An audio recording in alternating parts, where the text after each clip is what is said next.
Okay, we're going to look at the Jovian moons of Jupiter, Saturn, Uranus, and Neptune.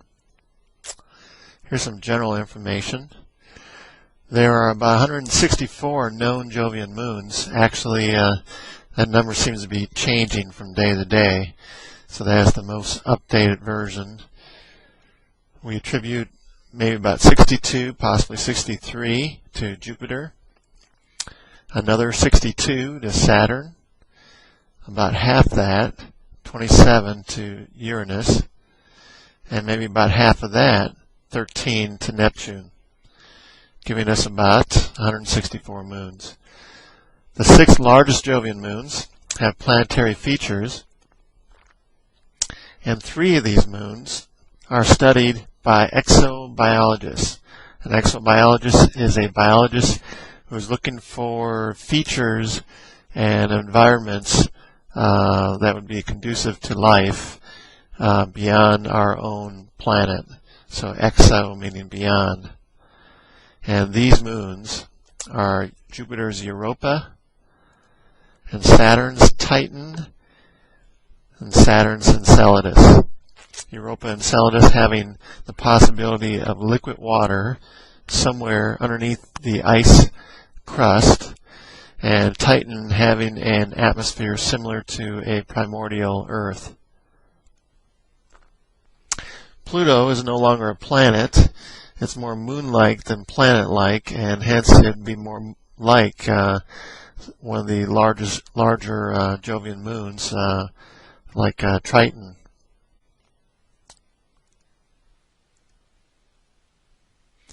Here's a quick look at some of these major moons in the solar system. You've got the Earth in comparison here and Earth's moon in comparison. You have the 4 Galilean moons down here of Jupiter. And you can see how they relate to Earth's moon in size, Europa being slightly smaller.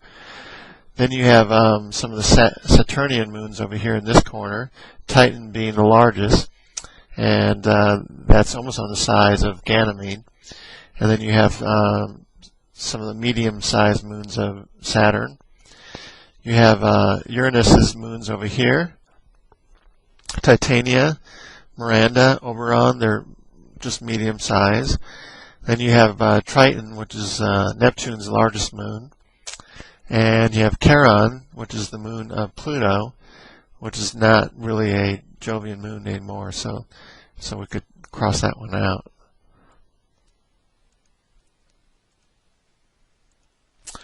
Here's a comparison of these 6 largest Jovian moons to our moon. Our moon's relative distance and orbital period is much larger than the large Jovian moons because the large Jovian moons are going around larger planets. And our moon is relatively far away in relation to the planet, 60 Earth radii away from the Earth, taking 27.3 Earth days to go around the Earth.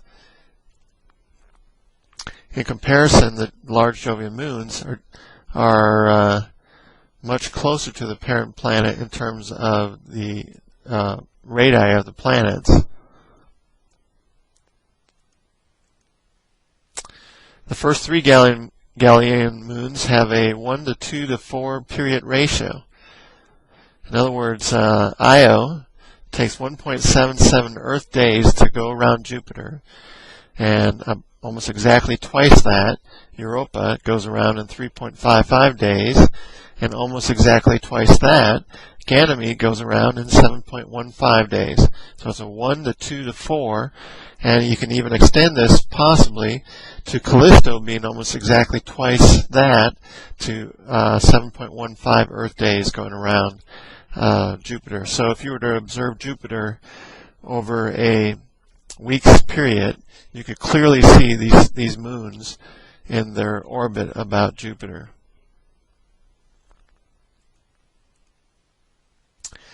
Neptune's Triton orbits retrograde, which gives it a negative Earth period, and that's probably the most convincing evidence that is indeed a captured Kuiper Belt object instead of a moon formed along with Neptune itself.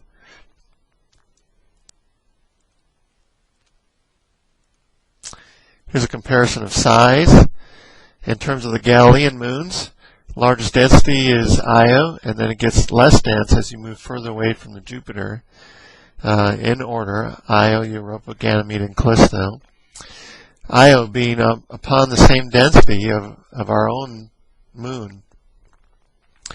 Titan and Triton being just about twice the density of water as is Ganymede and Callisto, suggesting that maybe water and dirt are their major contributions to their density. Sizes of Io and Europa are similar to our own moon, and the sizes of the three largest Galilean moons, three largest Jovian moons, sorry, two of them Galilean, Ganymede and Callisto, and Saturn's Titan, are similar in size to the planet Mercury. And if you compare Triton to Pluto, they're about the same size and the same density as well, suggesting that maybe both of those came from the Kuiper Belt that's nearby.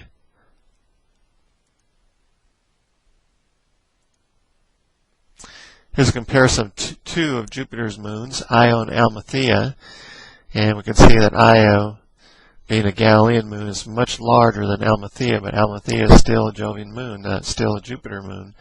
So at some point you have to decide what's actually a moon and what's actually just a big rock going around the planet.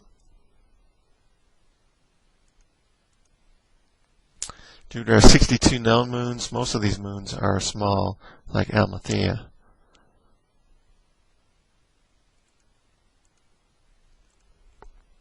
If we were to compare the mass of Jupiter's moons, we'd see that the four Galilean moons take up most of the mass of the Jupiter subsystem. Io being blue here, Europa this reddish color, Ganymede green, Callisto purple, and all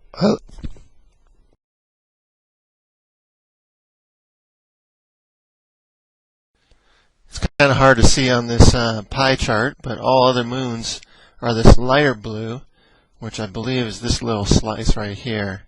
So as we look at that little slice, we can see that the other 58 moons of Jupiter just fit in that little mass right there, and the four Galilean moons comprise most of the mass of the Jupiter system.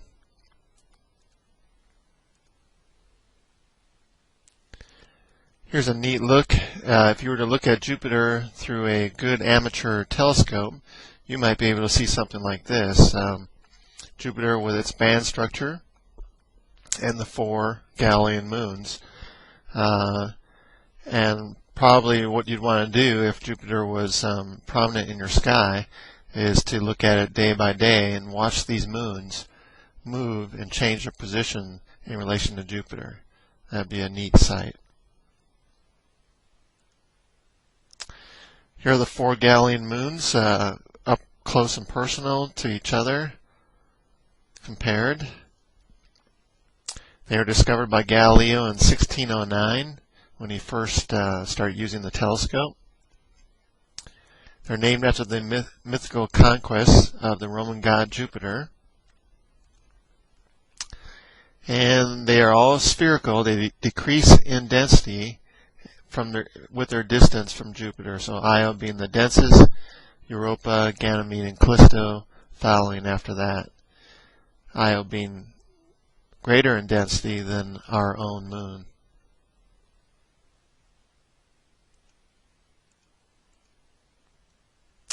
Io and Europa are similar to our moon in size.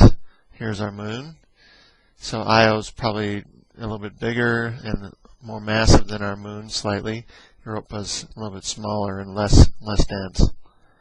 And Ganymede and Callisto are similar to the planet Mercury in size. Very interesting. Mercury being a lot denser than these two spheres.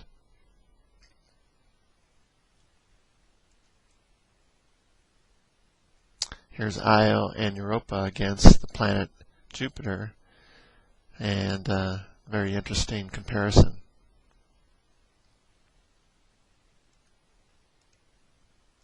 Taken by Voyager 1. As mentioned, there's this curious solar system of Jupiter with the 4 Galilean moons. They're all going circular orbits in a prograde direction, the same direction as the planets around the Sun. They're all tidally fixed in the equatorial plane of Jupiter.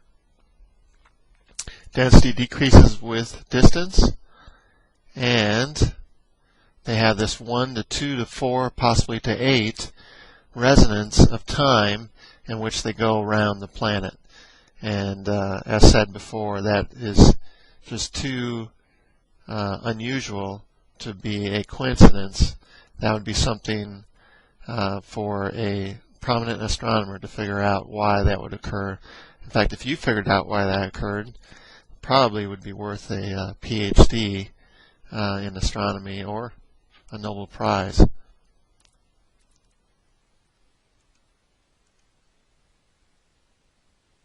Here's a real neat picture showing Jupiter and Io. In fact, it's Jupiter I to Io.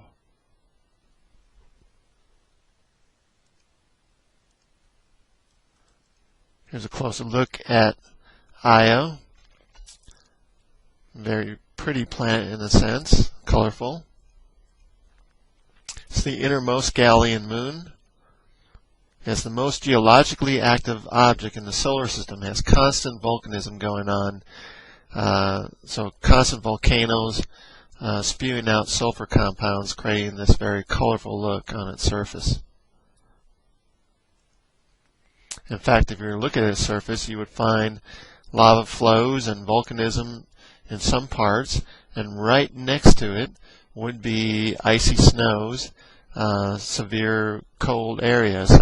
So on one side, if you were to walk, say, along this ridge here, you could experience the heat from volcanism from the inner part of the planet, and then you could be frozen by the cold of space on the other side of the planet, or of the moon. This internal energy comes from a tug of war, a gravitational flexing that occurs between the pull of Jupiter and the pull of the moons to the outer portion of Io. So they're constantly pulling back and forth on Io, creating an internal heat that helps fuel this constant volcanism. So it's Jupiter's large tidal forces and the gravitational pull of the outer Galilean moons, especially Europa, which is the closest one to Io.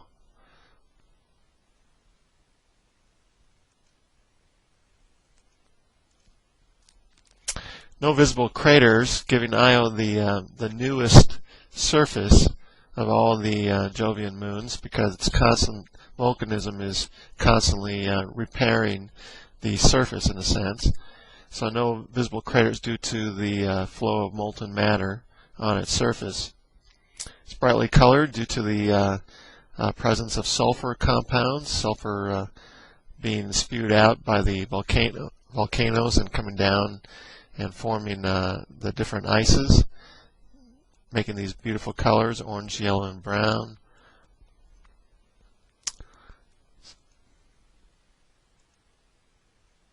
If we were to look into the interior of Io, we would see that it's got a iron sulfide core and maybe a rocky mantle, and that's what's being pulled back and forth, creating this volcanism. Here's a look at active volcanoes on Io. It's the first place in the solar system where volcanoes were caught in the act of being active, other than Earth. This plume here is extending 100 miles from the surface of Io. and the base would be more than several hundred miles. So you can imagine if this volcano were to erupt in Alabama, it would cover most of the state.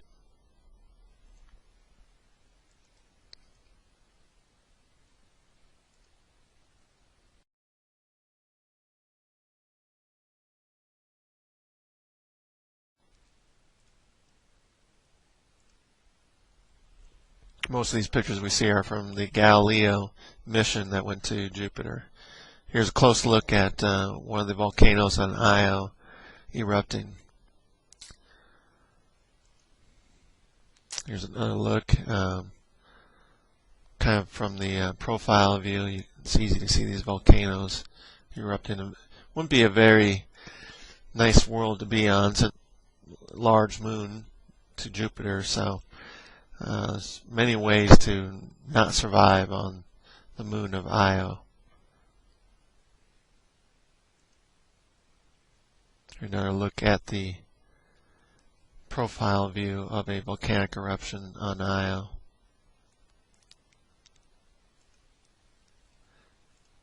Europa. Europa is the second Galilean moon in the JOVIAN system. And it's very interesting, one of those moons that is interesting to exobiologists. Surface is covered with water ice with crisscross lines, so the fact that it's got water is what makes it interesting. The crisscross lines are cracks in the ice. The origin of the lines is uncertain, but it's most likely due to continued gravitational flexing, causing cracks to form in the ice.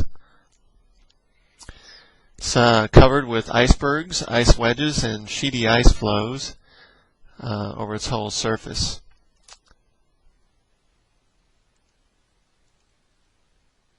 If we were to look to the interior of Europa, we might see again an iron or iron sulfide core, a rocky mantle, but on top of that, a very large, possibly liquid water ocean covered with a icy, very thick icy crust. The heat source for this liquid water ocean most likely would be a similar type of gravitational flexing that is going on with Europa in relation to Io, Jupiter, and the other Galilean moons. As we look further at the interior, we can see we have this very thick ice covering along with a large liquid ocean underneath.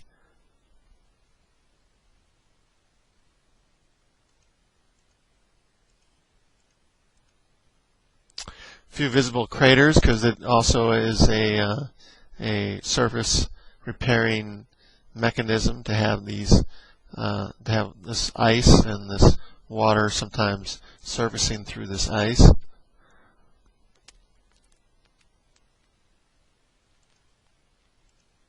If we look closer, we can see these tectonics on the surface of this ice. Very interesting grooves and patches on its surface. Almost looking like a snowplow went through here to create these grooves and these cracks. Really kind of still a mystery, but using just intuition, most likely these cracks are caused by the pulling of the ice apart by the gravitational flexing and the water ocean filling up in between, immediately freezing at the cold temperatures of the surface.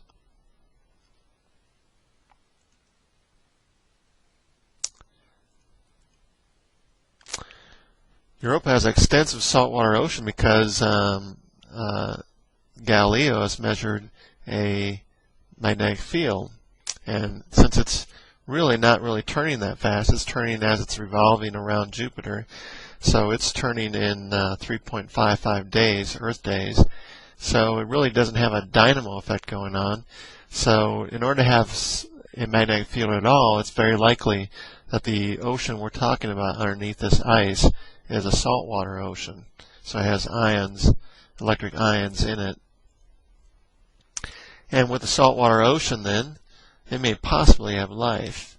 No direct evidence of that yet, except that maybe, maybe the planet is alive.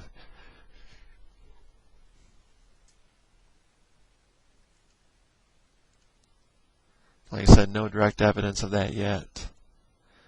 Here's a look at the surface and this terrain. The small magnetic field, possibly due to the salt water at 100 kilometers depth within the water. Don't know, but it's probably the best evidence for an underlying saltwater ocean.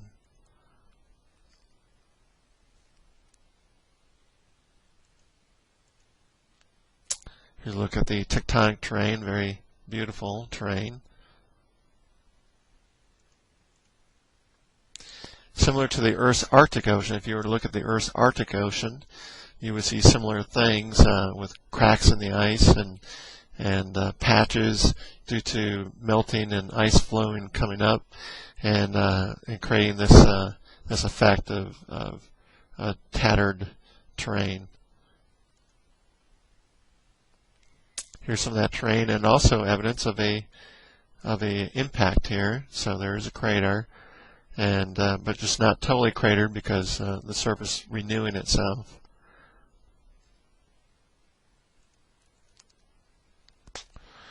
There was a mission planned to go and look at these moons, Europa, the icy moons, Ganymede and Callisto, and that was canceled back in 2005 due to lack of funds. The JIMO mission would have been quite interesting to try to investigate these moons that have water.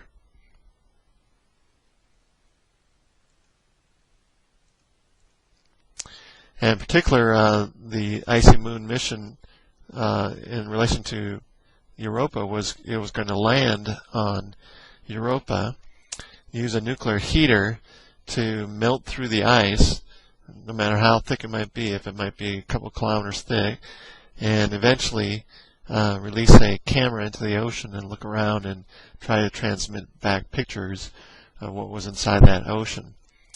Part of the problem was the idea of having a nuclear type device on a space mission, hopefully trying to get that out into space to Jupiter, but there was some concern about having that device and trying to launch it.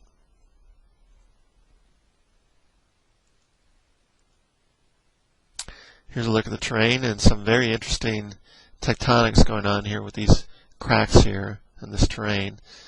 Yeah, it's like I said, some curiosity as to what might have caused that. Oh, well, maybe the constant skiing on the surface, being such a good tourist attraction for ski lovers.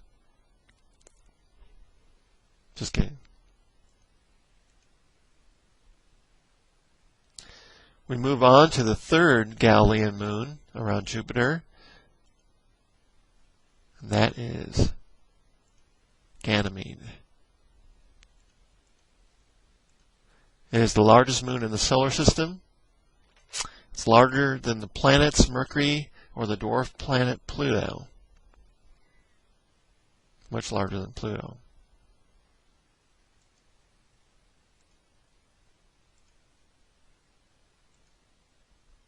If we were to look into the interior of Ganymede, we might find an iron sulfide core, a rocky mantle, and maybe a outer mantle comprised of water slushy material with icy crust. So possibly there is slushy saltwater type material, maybe an ocean, underneath Ganymede as well.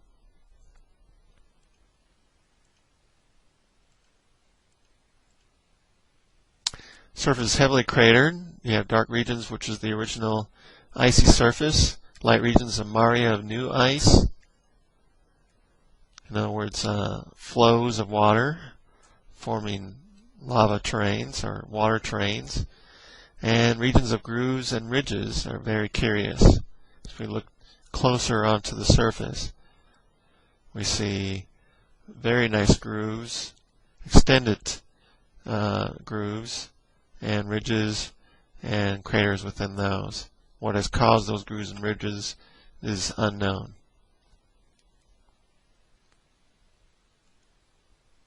Here's another look at those kind of tectonics with these paths here of grooves and ridges all across the surface of Ganymede.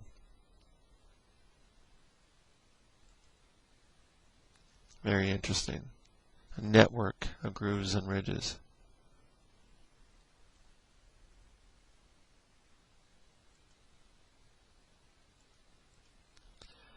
Has a weak magnetic field like Europa, so that's further evidence, since Ganymede is taking so long to turn because it's turning as it revolves around the planet Jupiter. So dynamo effect not taking place again, very likely then that it has a saltwater type ocean underneath to help create ions for this magnetic field. Not likely that it has a whole lot of molten interior going on like Io. So very likely it's due to a saltwater ocean underneath the surface of the ice.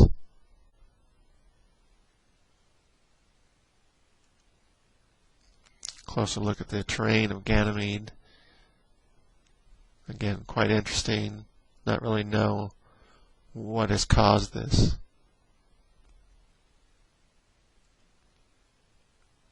Here's also an interesting feature. This is probably caused by a grazing collision of a meteoric impact.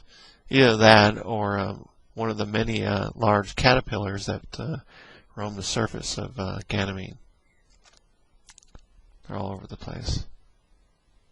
Just kidding. No life known yet on Ganymede.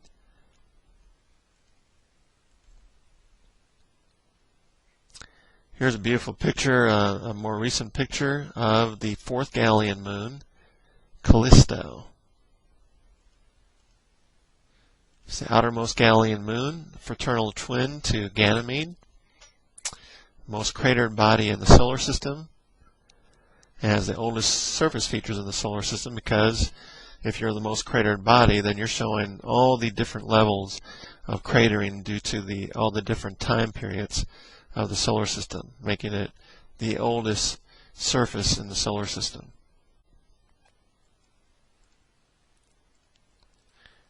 If we were to take Callisto and look into its interior, we would see that most likely it's just an ice-rock mixture, just a dirty snowball.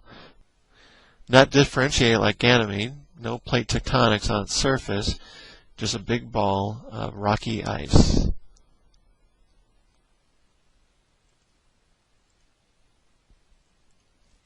It does have a notable feature called Valhalla, which is a crater, meteoric impact that caused a crater, and this probably melted this icy ball and momentarily caused liquid water ice to flow, but being so cold in the outskirts of space there that those waves immediately froze in, and here you have a wavy crater type impact on the surface of Callisto. Huge impact basin with concentric ridges.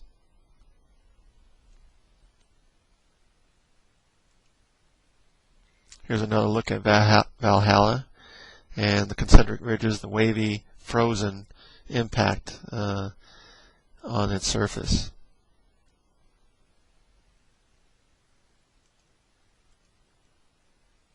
Here's a look at the surface of Callisto, and you can see all the varying different sizes of craters, indicating all the different ages of the solar system. The larger crater impacts, most of those occurring in the early part of the solar system, and the smaller impacts occurring later.